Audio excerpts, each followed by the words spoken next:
व्यर्थ न जाए जीवन अपना, पल पल को आबाद कर, सफल कर लो सांसें अपनी, परम पिता को याद कर।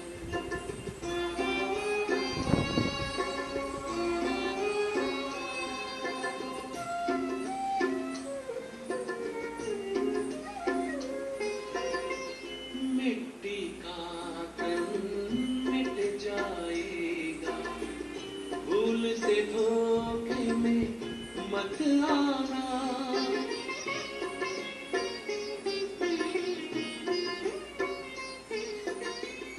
मिट्टी का तन मिट जाएगा, भूल से धोखे में मत आना।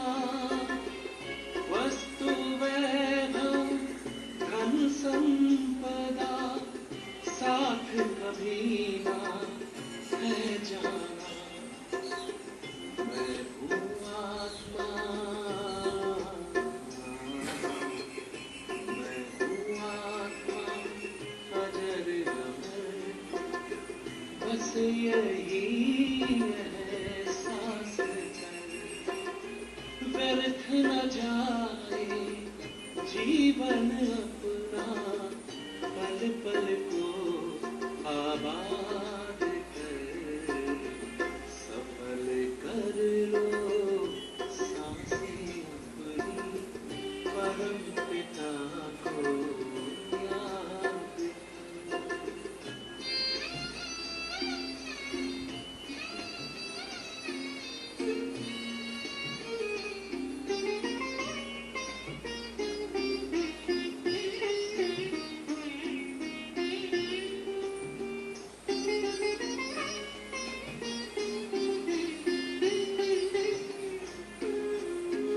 पुण्य की पूंजी भर ले मन में, कुछ ही पल है पास तेरे।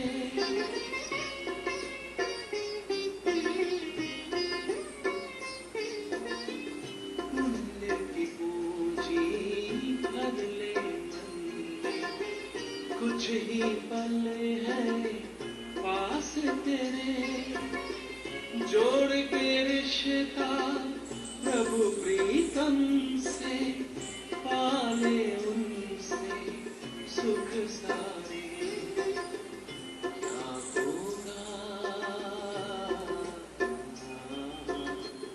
क्या होगा, कैसे होगा, अब न कोई फरियाद कर, व्यर्थ न जाए जीवन अपना, पल पल को आबाद कर, सफल कर लो सांसें अपनी, परम पिता को याद कर, सफल कर लो सांसें अपनी, परम पिता को याद कर, परम पिता को याद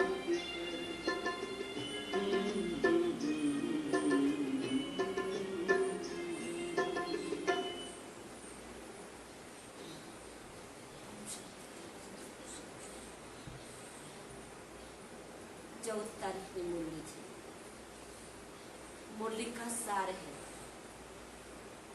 मीठे बच्चे तुम्हारा है सतो प्रधान संन्यास। बाबा क्या कहते, मीठे बच्चे तुम्हारा है सतो प्रधान संन्यास। तुम देह सहित इस सारी पुरानी दुनिया को बुद्धि से भूलते हो। प्रश्न, तुम ब्राह्मण बच्चों पर कौन सी जवाबदारी बहुत बड़ी है? तुम ब्राह्मण बच्चों पर कौन सी जवाबदारी बहुत बड़ी है? कौन सी जवाबदारी बड़ी है?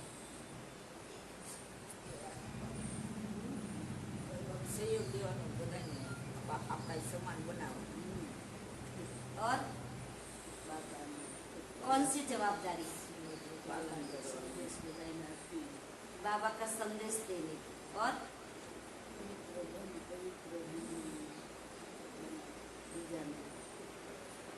तो बाबा ने जवाब दिया, तुम्हारे पर जवाबदारी है पावन बनकर सारे विश्व को पावन बनाने की।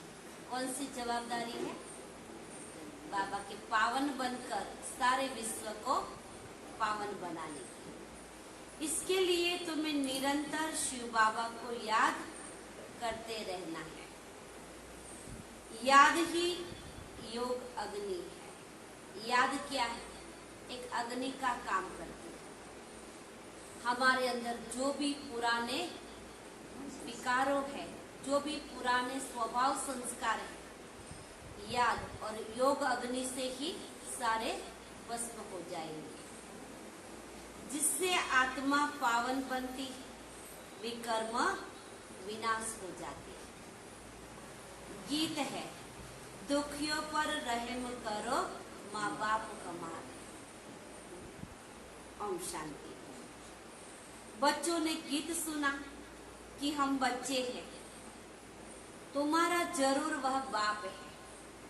अब बाप को बच्चे कभी भी सर्वव्यापी नहीं कह सकते। बाबा के जो पहचानते नहीं है वह तो कहते हैं भगवान सर्वव्यापी है, ठीकर भीतर में है। लेकिन बाबा के बच्चे कभी नहीं कहेंगे कि बाप सर्वव्यापी है। लौकिक बाप के बच्चे कभी ऐसे नहीं कहेंगे कि हमारा बाबा सर्वव्यापी है। यह है बेहद का बाप बैठ समझाते हैं, तुम सब बच्चे हो, तुम्हारा बाप है जिसको परम पिता परमात्मा कहते हैं। परमात्मा को सुप्रीम सोल भी कहते हैं। परमात्मा माना सुप्रीम, आत्मा माना सोल, दोनों में अंतर है। परमात्मा के लिए कहते हैं सुप्रीम सोल, सबसे ऊंच से ऊंच, श्रेष्ठ से श्रेष्ठ, और आत्मा सिर्फ सोल है। तो जरूर सब बच्चे हैं और एक बाप है। सब भक्त भगवान को याद करते हैं। जिसको याद किया जाता है उनका नाम, रूप, देश, काल होता है। अभी तक तो सब क्या बोलते थे? भगवान का नाम भी नहीं, रूप भी नहीं, तो किसके दर्शन की आस रखकर बैठे थे? तो बाबा के जरूर नाम भी है, रूप भी है और धाम भी है। उनको बेअंत कहा जाता है। मनुष्य ईश्वर को बेअंत कहते आए, उनका कोई अंत पा नहीं सकते। दुनिया वाले क्या कहते हैं? भगवान बेअंत है, उसका कोई अंत नहीं पा सकते। ये सही बात है? नहीं, हम तो भगवान को पा लेते हैं। वो भी हमको प्यार करते हैं, हम भी उसको प्यार करते हैं। तो बाबा की ये बातें भी सही नहीं है। और फिर कहते हैं सर्वव्यापी, ये तो बड़ा अनर्थ हो गया। पत्थर ठीकर सब में ईश्वर है, उनको फिर बेअंत कहते हैं। एक तरफ क्या बोलते हैं? भगवान सर्वव्यापी, दूसरी तरफ कहते हैं भगवान पत्थर ठीकर भीतर में है, और तीसरी तरफ क्या कहते हैं? भगवान बेअंत है। तो बाबा क्या कहते हैं? सही बात क्या है? बच्चे बाप को भूल गए, इसीलिए सारी मनुष्य सृष्टि नास्तिक पतित कह जाती है। हर एक नर नारी पतित है, तब तो पतित पावन बाप को बुलाते हैं, याद करते हैं। क्या कहते हैं? हे पतित पावन आओ, हम सब मनुष्य आत्मा को पावन बनाओ। इस दुनिया में कोई को भी महान आत्मा नहीं कहा जाता। पवित्र आत्मा पतित दुनिया में होती है, नहीं होती। बापू गांधी जी भी कहते थे ना, क्या इच्छा थी बापू गांधी की? कि मेरे भारत में राम राज्य, यही भारत एक दिन पतित पावन। गाते भी थे, पतित पावन सीताराम। ये मनुष्य के लिए कहते हैं, पानी की गंगा के लिए तो नहीं कहते। यह है झूठी काया, झूठी माया, झूठा सब संसार। वह तो सचखंड था, जबकि नई दुनिया में नया भारत था, और वही भारत पुराना हो। भारत जब नया था तो उनको स्वर्ग कहा जाता है, जिसको 5000 वर्ष हो गए। त्रेता में 2 कला कम हुई। इस समय तो कलयुग है ना। कौन सा समय चलता है? बाबा के कलयुग चल रहा है, और हमारे लिए संगम चल रहा है। इनको कहा जाता है पुरानी दुनिया। पुरानी दुनिया में पुराना भारत, वर्ल्ड नई भी होती है तो पुरानी भी होती है। दुनिया जब सतयुग था तो नई थी दुनिया, अब पुरानी हो गई क्योंकि कलयुग है। अब यह है पुरानी दुनिया। सब मनुष्य मात्र नास्तिक बन गए। क्यों नास्तिक? भगवान को नहीं पहचानते, इसीलिए दुखधाम कहा जाता है। फिर इस दुखधाम को सुखधाम तो एक बाप ही बना सकता है। भारत जो पावन था पतित बन गया। जब प्यूरिटी थी तो पीस और प्रॉस्पर्टी थी। ત્યારે इस भारत के अंदर पवित्रता थी तो शांति भी थी और सुख भी था। भारत की आयु एवरेज बड़ी थी। कितनी आयु थी भारत की बाबा की? एवरेज बड़ी थी। अभी तो बहुत छोटी हो गई। भारत रोगी कब से बना? द्वापर युग से, क्योंकि देवी देवताएं वाम मार्ग में आए, देवान से आधीन हो गए। दुनिया यह नहीं जानती। ऐसे नहीं कहेंगे कि परंपरा से रोगी है, ऐसे तो नहीं कहेंगे, क्योंकि सतयुग त्रेता में तो देवी देवताएं हेल्दी वेल्दी हैप्पी थे। भक्ति ही शुरू द्वापर से होती है। कलयुग का अब अंत होता है, तब बाप आकर ज्ञान देते हैं। ज्ञान है ही ज्ञान सागर के पास। ज्ञान सागर नॉलेजफुल है, ये उस बाप की महिमा है। ज्ञान सागर की महिमा किसकी है? परमपिता परमात्मा की महिमा है। मनुष्य सृष्टि का बीज रूप है। सर्वव्यापी कहने से बाप बच्चे का लव नहीं रहता। हम भगवान को सर्वव्यापी कहेंगे तो जो बाप और बच्चे के बीच में जो प्यार होना चाहिए वो नहीं होता। अब कहाँ ढूंढेंगे? सर्वव्यापी कहेंगे। यह है आर्फन की दुनिया। ये दुनिया कैसी बन गई? आर्फन बन गई। सब आपस में लड़ते झगड़ते रहते हैं।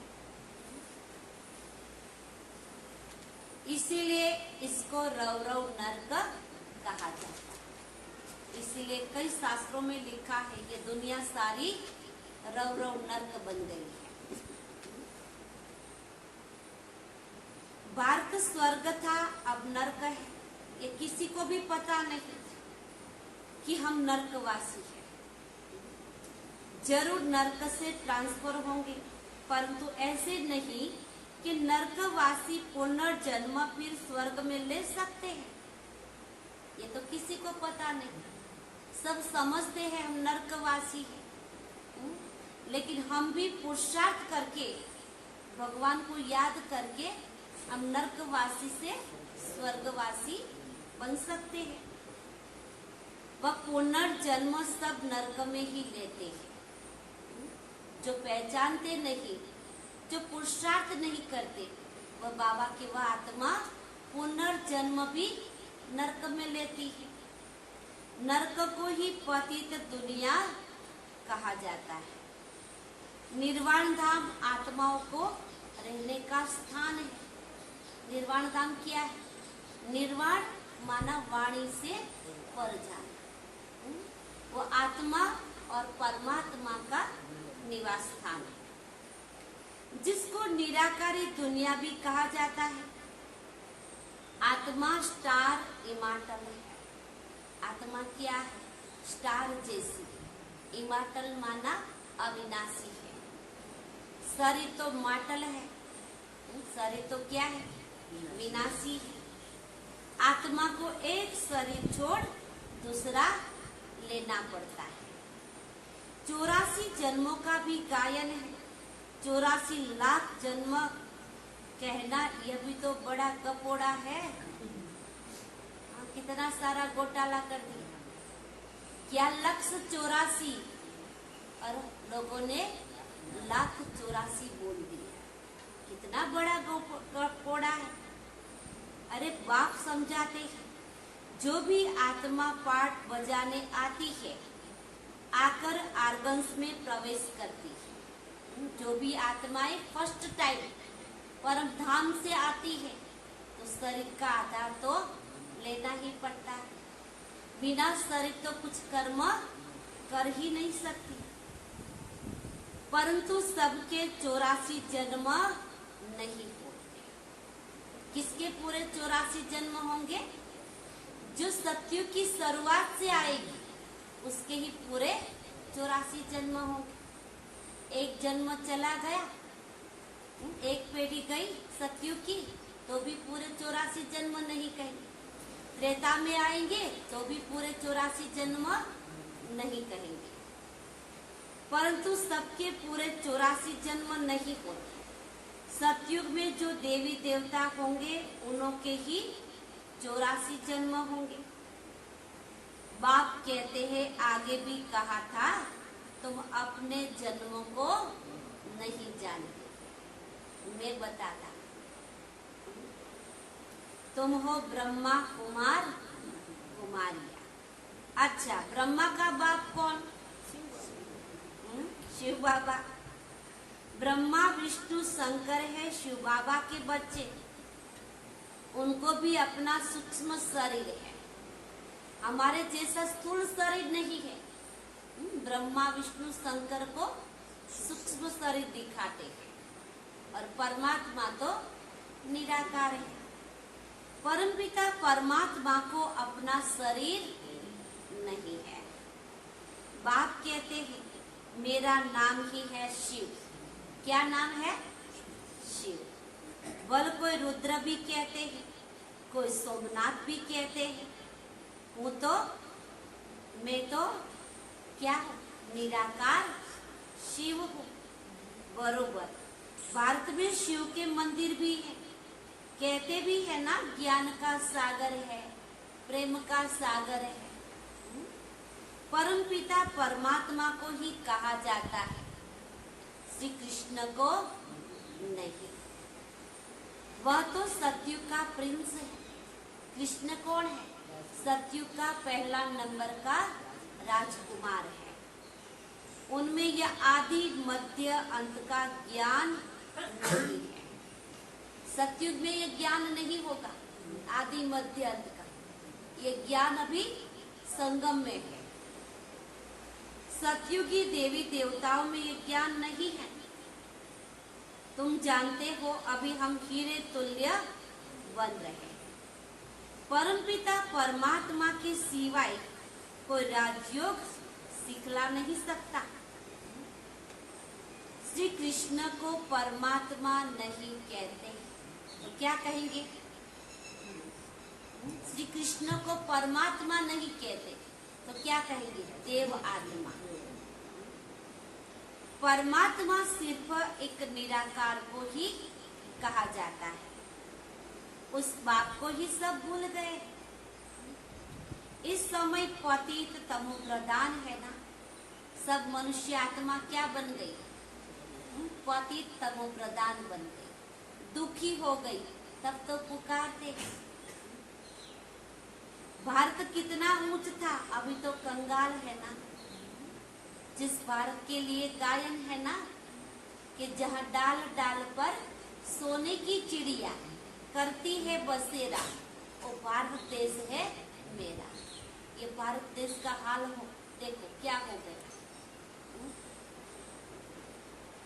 बाप कहते ये सारा वैरायटी मनुष्य सृष्टि का जाड़ है। तमो प्रधान, रोगी, दुखी हो गया। भारत कितना ऊंच था, अभी तो कंगाल है ना। शास्त्र में तो कल्प की आयु ही लाखों वर्ष लिख दी है। समझते हैं कलयुग को अभी 40,000 वर्ष चलना है। कैसी परिस्थिति देख रहे हो ना अभी परिस्थिति। कुदरती आफतें कैसी आ रही है, फिर भी लोग क्या कहते हैं, अजुन तो कलयुग को 40,000 वर्ष बाकी है। बाबा क्या कहते हैं, कलयुग अभी थोड़ा सा बचा हुआ है। बाप समझाते ये घोर अंधियारा है। अब ज्ञान सूर्य प्रगटा, अज्ञान अंधेरे विनाश। बाप है ज्ञान सूर्य, वह आकर अज्ञानता के अंधकार को मिटाते हैं। अब ये ब्रह्मा की रात है, सतयुग त्रेता ब्रह्मा का दिन है। तो तुम हो कौन, हम कौन है? सतयुग त्रेता ये ब्रह्मा का दिन, द्वापर कलयुग ये ब्रह्मा की रात। तो अभी हम कौन है संगम में? ब्रह्मा कुमार कुमारिया है। हम ब्रह्मा के बच्चे हैं। ब्रह्मा तो विश्व अथवा स्वर्ग का रचयिता नहीं है ना। ब्रह्मा कोई विश्व या स्वर्ग का रचयिता नहीं है। स्वर्ग का रचयिता शिव बाबा। निराकार हेवेनली गॉड फादर की महिमा है। ये सारी महिमा किसकी है? निराकार शिव बाबा की है। वह बाप ही आकर राजयोग सिखाते हैं। बाप कहते बच्चे आत्माओं से बात करता। बाबा कभी देखो नहीं देखते ये कौन है, कैसा है, हिंदू है, मुस्लिम है, सिख है, ईसाई नहीं। भगवान क्या देखता है? सब मेरे बच्चे आत्मा के नाते देखते हैं। बाबा आत्माओं से बातें करते हैं। आत्मा ही सब कुछ सुनती हो। बाबा पूछ रहे हैं, आत्मा ये सब कुछ सुनती हो, धारण करती हो? सुनते तो है लेकिन धारण करते हो? बाबा पूछते हैं। और संस्कार ले भी जाती है। सुनती भी है, धारण भी करती है और साथ में संस्कार भी लेकर ही जाएगी। जिसे बाबा ने समझाया है, लड़ाई के मैदान में मरते हैं तो संस्कार अनुसार जन्म ले, फिर लड़ाई में ही चले जाएंगे। कहीं नहीं, छोटे बच्चे देखते हैं ना, बचपन से ही कैसा संस्कार होता है, बंदूक चलाने का, गुस्सा करने का होता है ना। वो क्या है? संस्कार लेकर आई है आत्मा। इस समय सबकी आत्माएं तमो प्रधान बन गई है। सब एक दो को दुख देते रहते हैं। सबसे बड़ा दुख कौन देता है? सबसे बड़ा दुख कौन देता है? माया रावण,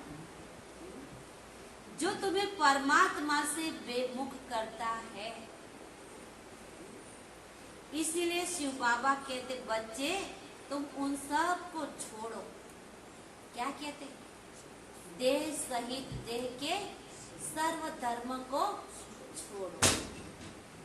गॉड इज वन कहा जाता है। भगवान एक है। तुम सब ब्राइड्स हो ना, हम सब आत्मा रूपी क्या है? सजनी है। भगवान कौन है? अच्छा, ब्राइड ग्रूम माना साजन है। हे सजनिया तुम बिल्कुल लायक नहीं। क्या कहते भगवान? हे सजनिया तुम बिल्कुल लायक नहीं। क्या बन गए? पतित बन गए। स्वर्ग में चलने के लिए माया ने तुमको बिल्कुल न लायक बना दिया है। रावण का राज्य, सतयुग में राम राज्य, राम को शिव कहा जाता है। निराकार राम को शिव कहते हैं। अभी तुम कौन हो? बाबा बार बार याद दिलाते हैं। कौन हो? ब्राह्मण है। भूल जाते हैं ना हम कौन है, इसीलिए बाबा याद दिलाते हैं हम ब्राह्मण हैं। परमपिता परमात्मा जो स्वर्ग की स्थापना करते हैं, उनसे तुम वर्षा ले रहे हो।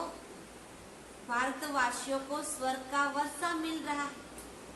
कलश माताओं पर रखा है। एक ज्ञान का कलश बाबा ने माताओं पर रखा है। माता गुरु बिगर किसी का कल्याण नहीं होता। आज बाबा क्या कहता है?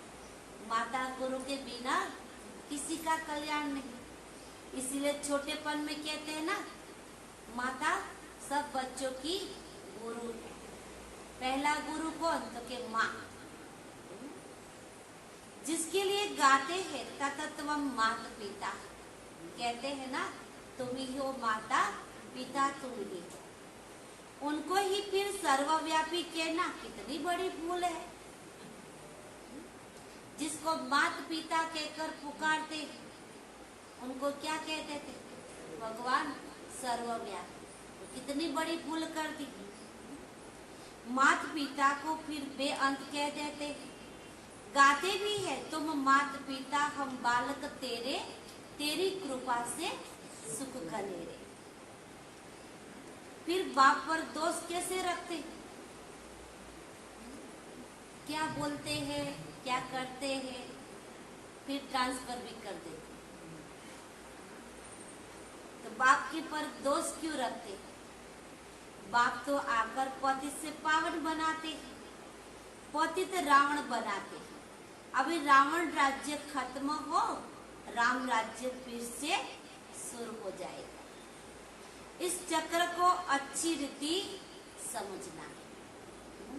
बाबा कहते हैं ना, इस चक्र को समझो कि हम सतयुग में कौन थे, त्रेता में कौन थे, द्वापर में कौन थे, और कलयुग में कौन, और संगम में कौन है।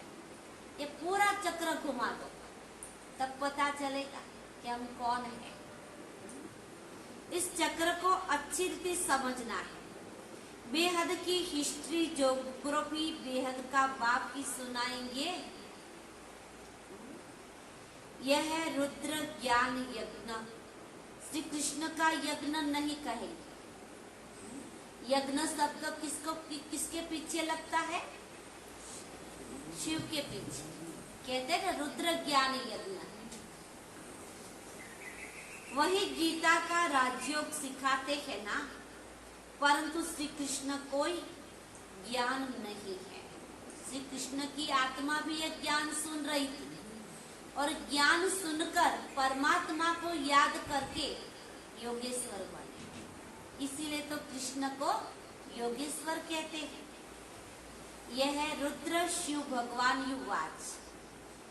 रुद्र ज्ञान यज्ञ से ही विनाश ज्वाला प्रकट हुई। अब तुम बच्चे आए हो, माता पिता से स्वर्ग का वर्षा ले ले। ये कोई अंधश्रद्धा की बातें नहीं। बाबा की यहाँ जो बाबा बातें करते हैं, कोई अंधश्रद्धा की बातें नहीं, कोई लालच की बातें नहीं। तुम मुझे याद करेंगे तो मैं आपको स्वर्ग में ले जाऊंगा, नहीं। बाबा तो खुला किताब रखकर बैठे, जो करेगा सो पाएगा। ये तो यूनिवर्सिटी है, कॉलेज है। यहाँ कोई अंधश्रद्धा होती है क्या? जब स्कूल में बच्चा पढ़ने के लिए जाता है तो वहाँ कोई अंधश्रद्धा नहीं होती। टीचर पढ़ाते हैं, स्टूडेंट डेवलप करते हैं। अगर पढ़ेंगे नहीं तो ऊंच पद नहीं पाए। तो यहाँ भी ऐसे भगवान पढ़ाते हैं और हमें पढ़कर क्या करना है, धारण करना है। डेवलप करेंगे तो हम भी उच्च पद पाएंगे। अगर पढ़ेंगे नहीं तो क्या होगा? कहावतें है ना, पढ़ेंगे लिखेंगे होंगे नवाब। अगर पढ़ेंगे नहीं तो जीवन सारा खराब हो जाएगा। यह अंधश्रद्धा की कोई बात नहीं। तुम बाप से बेहद का वर्षा लेने, मनुष्य से देवता बनने के लिए आए। यह गॉड फादरली यूनिवर्सिटी, अब भगवान की स्कूल कॉलेज है। बाप समझाते हैं ये भारत देवी राजस्थान था, हीरे जवाहरात के महल थे। अभी भक्ति मार्ग में भी सोमनाथ का मंदिर कितना बड़ा है। देखो द्वापर युग का भी कितना इतिहास में यादगार लिखा हुआ है कि द्वापर युग में भी कहते हैं ना, सोमनाथ के मंदिर में 300 सोने के घंट लटकते थे और मोहम्मद गजनी ने 70 बार चढ़ाई करके ऊंट के ऊंट भरकर ले गए। इतिहास बोल रहा है। तो बाबा के अभी भी देखो सोमनाथ का मंदिर कितना बड़ा है। उनसे पहले क्या होगा? अभी इतना अच्छा है तो उनसे पहले क्या होगा? अभी तो भारत कंगाल बन गया है, फिर सिरताज बनाने बाप का ही काम है। अब तुम बच्चे जानते हो, हम माता पिता के सन्मुख बैठे और 21 जन्म का सुख पा रहे हैं।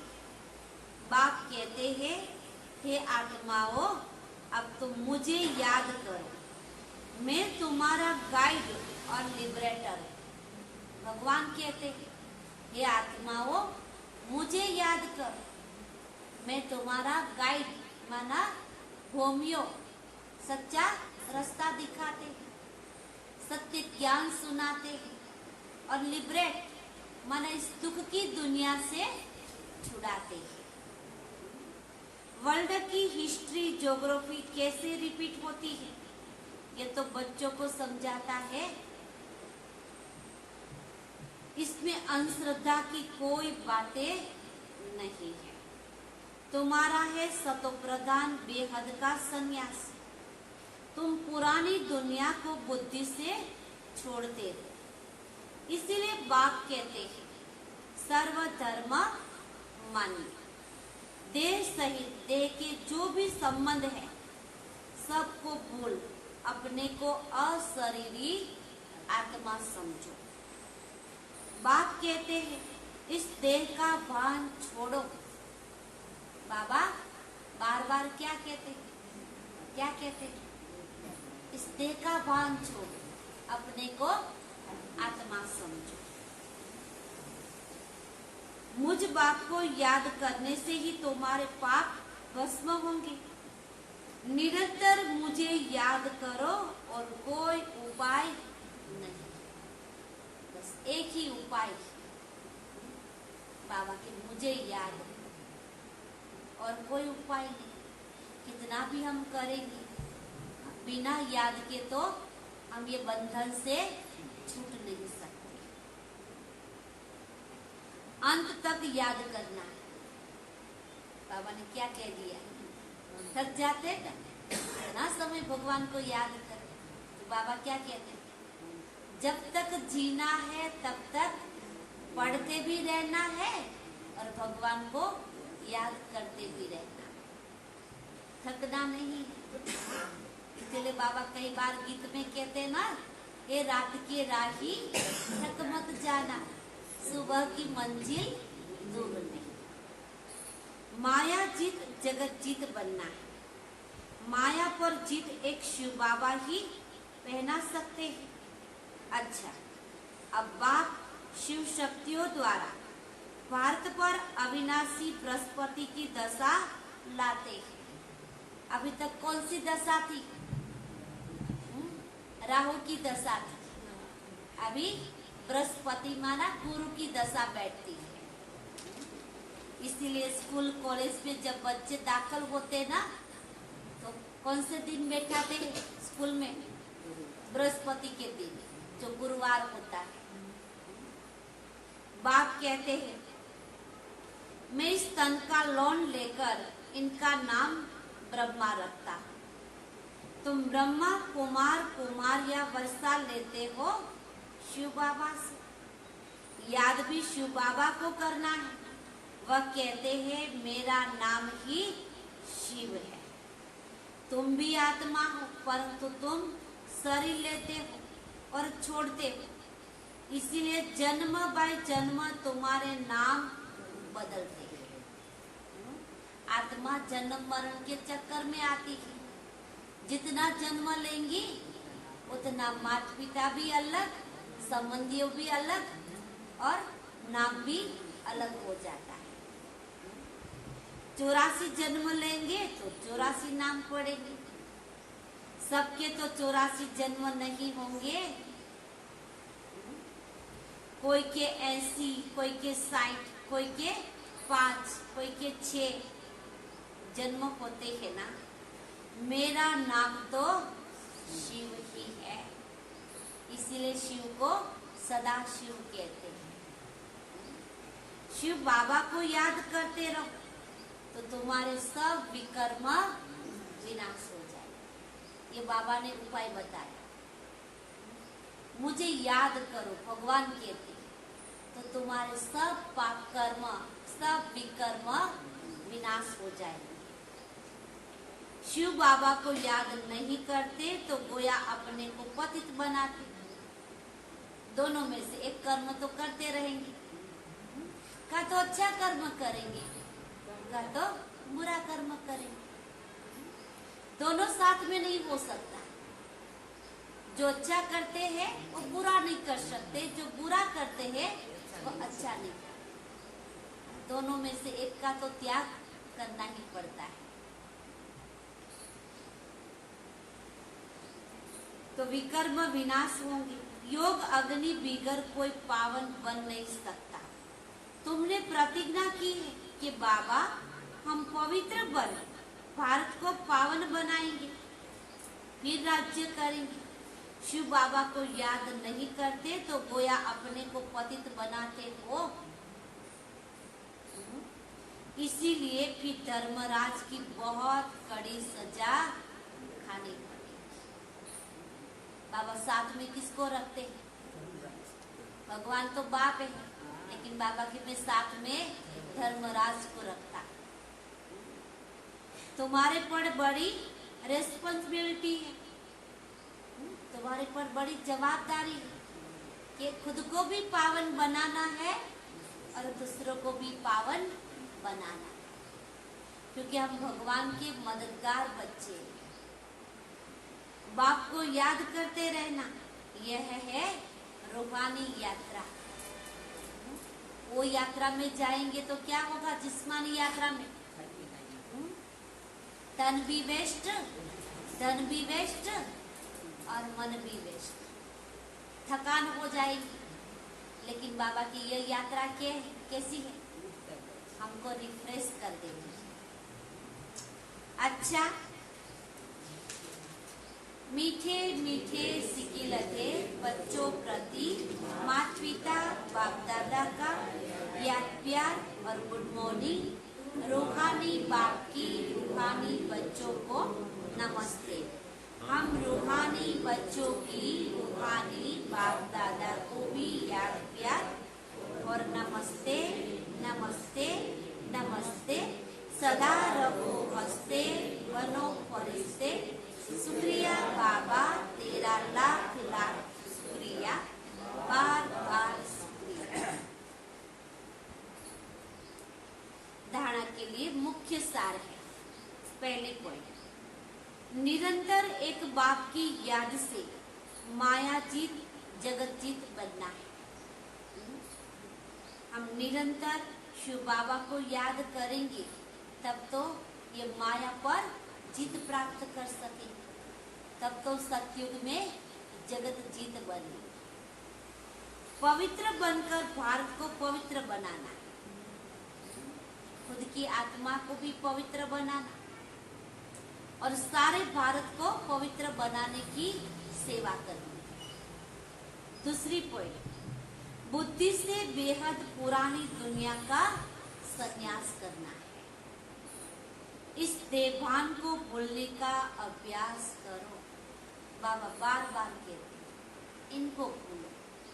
अगर इनको याद करेंगे तो सारा लश्कर ही याद आ जाएगा। हाँ, देह को याद करेंगे, ये मेरा, ये मेरा, ये मेरा।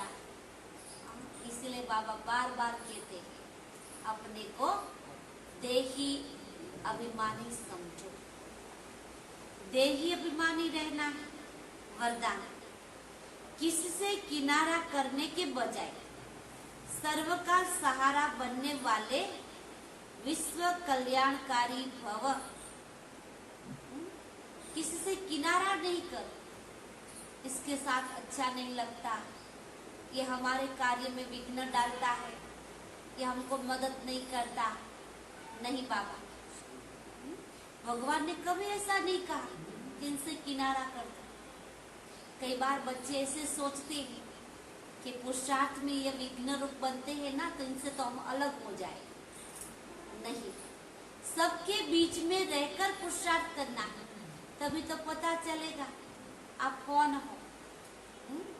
मास्टर सर्वशक्तिमान हो या नहीं, तब पता चलेगा। सबको छोड़कर जाएंगे तो सब कुछ करना अच्छा ही रहेगा, कोई विघ्न नहीं आएगा। लेकिन सबके बीच में रहकर भगवान को याद करें, तब पता चलता है हम कितने विजय होते हैं, विजय को प्राप्त करते हैं। सारे कल्प में ब्रह्मा बाप और ईश्वरीय परिवार के संपर्क में आने वाले आप श्रेष्ठ आत्मा, आप किनारा करने वाले नहीं हो, क्योंकि यही परिवार तो सतयुग में आने वाला है। और हम किनारा कर देंगे कि इनके साथ हमको अच्छा नहीं लगता। नहीं बाबा, यही तो हमारा परिवार है, ये ब्राह्मण परिवार है, ईश्वरीय परिवार है। यही परिवार क्या बनेगा? सतयुगी देवी परिवार बनेगा। तो सबके साथ मिलजुल कर रहना है, किसी से किनारा नहीं करना। विश्व कल्याणकारी आपको ना, आप कौन हो? स्व कल्याणी नहीं हो, क्योंकि बाबा ने जवाबदारी दी है। क्या जवाबदारी दी? सिर्फ स्व कल्याण की, हम अपना ही कल्याण कर ले, दूसरों का जो होगा सो नहीं। भगवान ने कहा है आप विश्व कल्याणकारी, स्व का भी कल्याण करना है और अनेक आत्माओं का भी कल्याण करना है। किसी का कल्याण करने के लिए जाएंगे तो अच्छा भी सुनने के लिए मिलेगा और बुरा भी मिलेगा, लेकिन क्या करना है? सहन तो करना पड़ेगा। ऐसे तो नहीं सब हमका स्वागत करेंगे, कोई स्वागत भी करेंगे, कोई गालियां भी देंगे। परसों बाबा ने कहा था ना, कितना कलंक लगेंगे। जब कलंक लगेंगे तब तो कलंकीधर बनेंगे। तो तुम विश्व कल्याणकारी होना, परिवार के अविनाशी प्यार के धागे के बीच से निकल नहीं सकते। ये हमारा ईश्वरीय परिवार है, इस धागे से निकलना नहीं है। अगर निकल गए तो देवी परिवार में कभी नहीं आएंगे। यही तो परिवार आने वाला है। इसीलिए कभी किसी भी बात में, किसी स्थान से, किसी सेवा से, किसी साथी से किनारा करके अपनी अवस्था अच्छी बनाने का संकल्प नहीं करना। कई बार कई लोग सोचते हैं इनसे तो हम दूर हो जाए, ये साथी अच्छा नहीं है, ये स्थान अच्छा नहीं है, दूसरे स्थान पर चले जाएंगे। स्थान बदलेंगे, साथी बदलेंगे, लेकिन संस्कार नहीं बदलेंगे तो वो तो साथ आएगा। हाँ, वो तो साथ आएगा ना, उसको कहाँ छोड़ के जाएंगे। हमारे कर्म, हमारे संस्कार हमारे साथ ही चलने वाले हैं। इसीलिए बाबा कहते हैं यहाँ संस्कार मिलन की रास करो। यहाँ सबके साथ मिलजुल कर रहेंगे ना तो सतयुग में भी मिलजुल कर रह सकेंगे। इसीलिए कभी भी किनारा नहीं करना। तो बाबा के कभी भी किनारा नहीं करना है अपनी अवस्था अच्छी बनाने के लिए। ये आदत डाली तो कहाँ भी टिक नहीं सकोगे। ये आदत पड़ जाएंगी ना कि यह अच्छे नहीं है, यह अच्छे नहीं है, ये स्थान अच्छा नहीं है, ये निमित्त आत्मा अच्छी नहीं है, तो जहां भी जाओगे ये प्रॉब्लम तो आपका सामने आएगा, क्योंकि ये आपका संस्कार है। ये सामने वाले का संस्कार नहीं है। आपका संस्कार आपको कहाँ भी टिकने नहीं देगा। इसीलिए बाबा क्या कहते हैं, सब अच्छा ही अच्छा है। मैं अच्छा तो सब अच्छे हैं। अच्छा स्लोगन है। कर्म भोग का वर्णन करने के बजाय कर्म योग की स्थिति का वर्णन कर। हम क्या करते हैं, कर्म भोग का वर्णन करते हैं ना, ये बीमारी आ गई, वो बीमारी आ गई। हाँ, बाबा के उसका वर्णन नहीं करो। कर्म योगी बनकर बाबा के कर्म भोग को बाबा की याद में चुप्त करना। बिना बाबा की याद के कर्म भोग से हम चुप्त हो ही नहीं सकते। ये तो पुराना शरीर है, खिट खिट तो करता रहेगा, होता रहेगा ना। जब पुराना कपड़ा हो जाता तो क्या होता, एक तरफ से सिलाई करेंगे, दूसरी तरफ से टूट जाएगी, दूसरी तरफ से सिलाई करेंगे, तीसरी तरफ से टूट जाएगी। तो ये भी शरीर भी क्या है, पुराना वस्त्र, खिट खिट करता रहेगा, चिंता नहीं करनी है।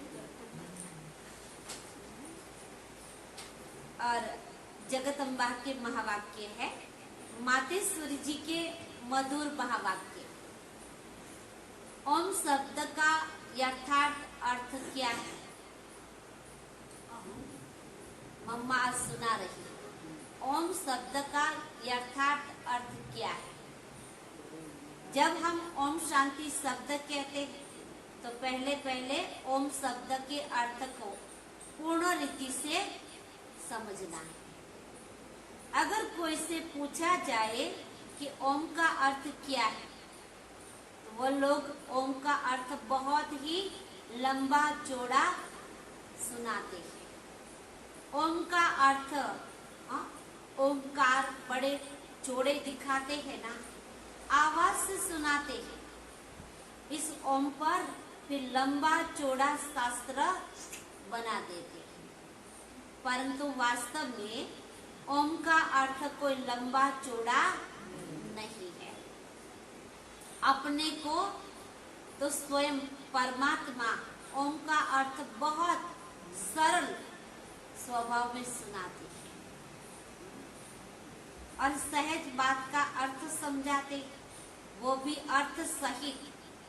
तो अर्थ क्या है, परमात्मा से मिलने के लिए समझाते हैं ना, कि परमात्मा साफ कहते हैं बच्चे, ओम का अर्थ है मैं आत्मा शांत स्वरूप हूँ। इसीलिए हम ओम शांति बोलते हैं।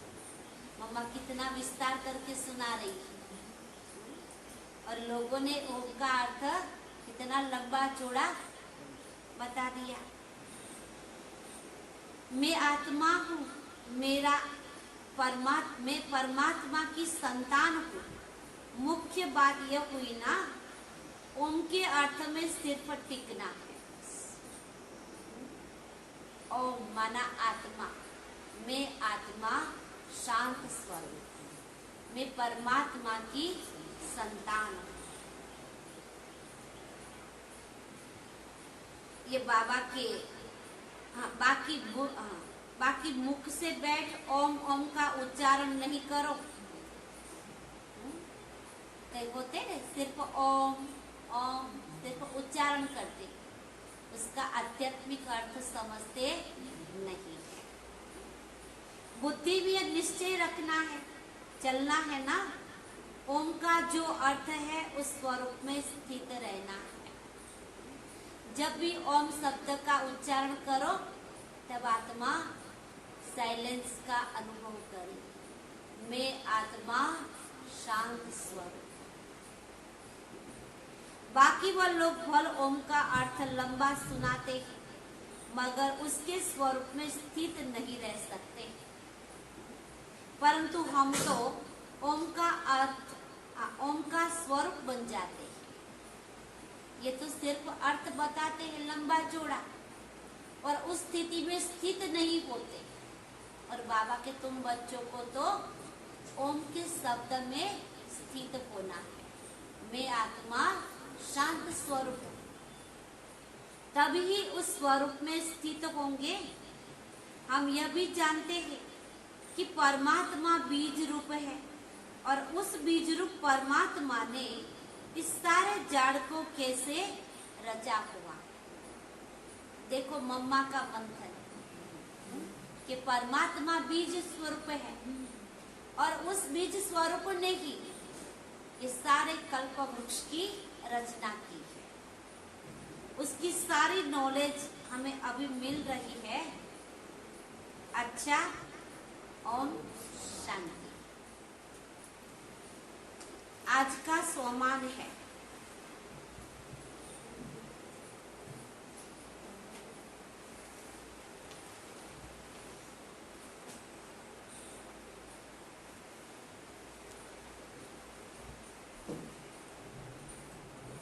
मैं बहुत भाग्यशाली हूँ। मैं बहुत भाग्यशाली हूँ। आज सारा दिन क्या अनुभव करना।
मधुबन में बाबा तेरी याद आए, मधुबन में बाबा तेरी याद आए, मन के गगन में सबके नयन में, मन के गगन में सबके नयन में तुम हो छाए, तुम हो समाए, मधुबन में बाबा तेरी याद आए, मधुबन में बाबा तेरी याद आए।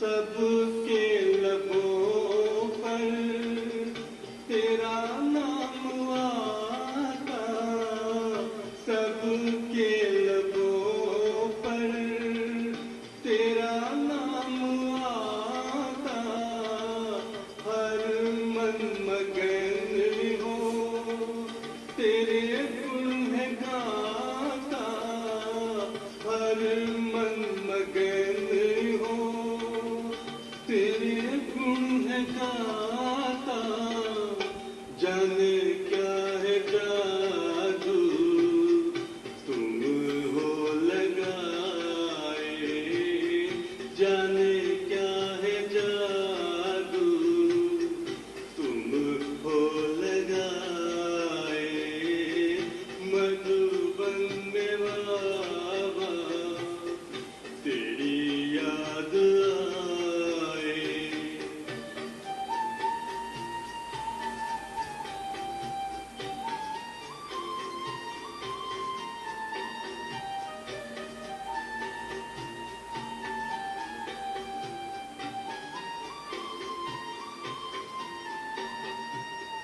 सुना जैसे बाबा आंखों में आए, सुना जैसे बाबा आंखों में आए, प्रभु से मिलन बिन रहा कैसे जाए, प्रभु से मिलन बिन रहा कैसे जाए,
मधुबन में बाबा तेरी याद आए, मधुबन में बाबा